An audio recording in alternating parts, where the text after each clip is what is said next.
Hi, this is Hank from Mooma Media, and today I'm doing a quick unboxing and overview of the Rode Wireless Go compact wireless microphone system. It's part of a sort of new generation of very tiny wireless mic systems. Closest competitors at the moment are probably the Sennheiser XSWD and the Saramonic Blink 500. All three slightly different systems aimed at very slightly different markets, I guess, which we'll have a look at later. But this is definitely the smallest of the three, and by a small margin the cheapest also. This comes in at the moment at around £150. The Saramonic system comes in around 170, 180, and at the moment the Sennheiser is around £300 for the base system. The Rode is just a transmitter and receiver, although the Rode does have an inbuilt condenser mic, whereas the Sennheiser, while it lacks the inbuilt condenser mic, it does come with a lav mic. Saramonic comes with a lav mic and does have an inbuilt mic as well. And interestingly enough, it also has receivers that plug directly into either an iOS or Android device. So I think that's probably aimed very, very much at people who shoot with mobile devices. But anyway, let's get on with unboxing the Rode Wireless Go. Usual sort of seal there. Split that open with my nail. Okay. And pull this out. I think you'd already see this actually a very, very small box we've got here. I'll give some indication of the size of a unit. So let's put that to one side.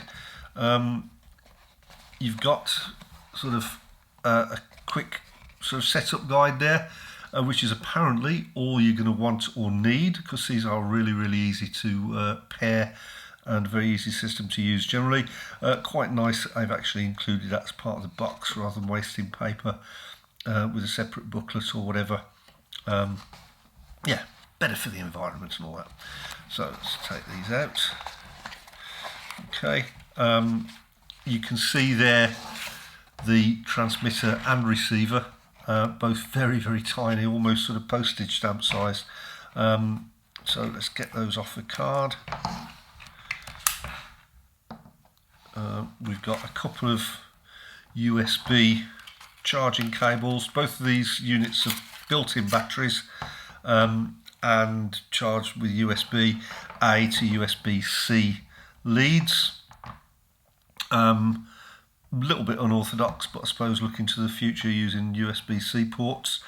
We've got a compliance document there. We've got a little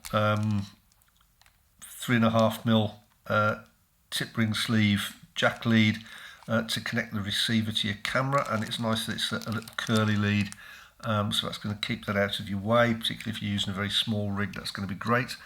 We've got a couple of dead, I was going to say dead cats, they're more like dead voles, absolutely tiny, and these apparently clip to the clip over the mic on the transmitter. Oh yeah, very easy fit, but apparently also very easy to sort of knock off there, which is I guess why you get two, because you're not going to hang on to one for very long.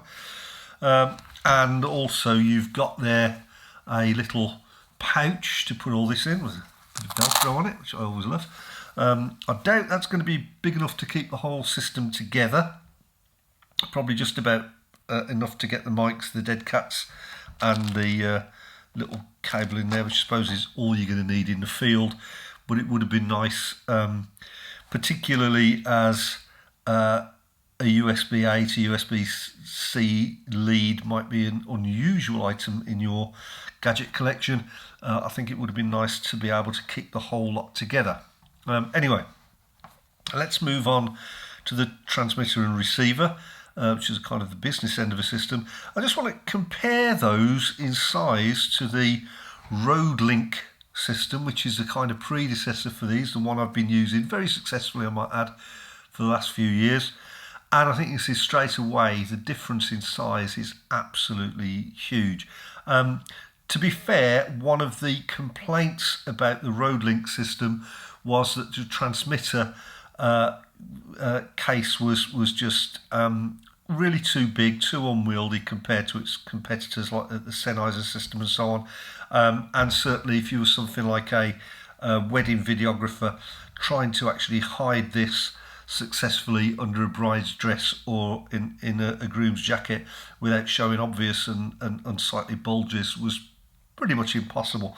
It ended up being this big because they decided, for good or bad, to keep the antenna inside the casing. And yeah, there you go.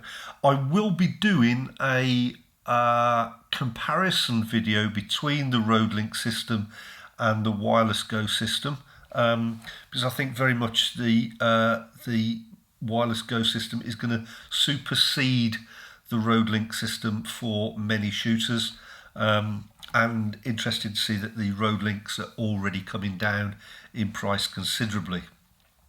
Anyway, back to the Wireless Go. 2 units. We've got the transmitter, which I'll just talk you through that. On the business end, we've got a 3.5mm jack for a lavalier mic. Next to that, we've got our little built-in condenser mic. We've got a battery charge indicator and a pairing indicator for the wireless. There's a little clip on there just to clip onto somebody's lapel, and so on. And then on the other side, you've got the on-off switch. I'll just switch that on. Okay, and I'll switch on the receiver as well at the same time.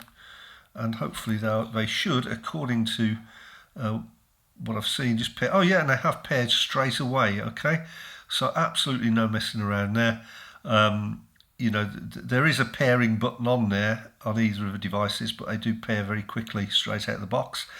So on the receiver, we've got the same USB-C charging port as on the transmitter.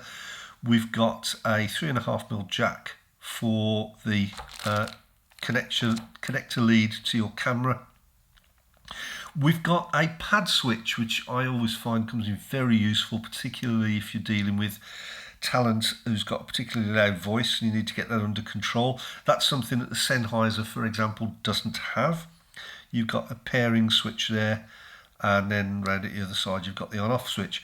One of the things I've always liked about the Rhodes is that in addition to having your VU meter there and the battery indicator for the receiver, you can also remotely monitor the battery status of the transmitter as well, which I think is a nice touch. You know, if you're doing shooting a longer sequence, you know, you've always got a very, very clear idea of how much battery you've got remaining, without having to sort of go and grab the transmitter pack off the talent and so on. So that's a nice little touch. So small. Oh, one last thing. The clip on here, it's identical to the one on the transmitter, and it's been designed to clip directly into a hot shoe mount, which I think is a nice touch. Again, I guess a clear indication of the market it is intended for. No facility to mount this using a sort of you know, a 1/4-inch threaded bar onto a camera mount or anything like that. Straight onto the hot shoe. I'm, you know, going to surmise that this kit is very, very much aimed at sort of people like new shooters who are working very quickly.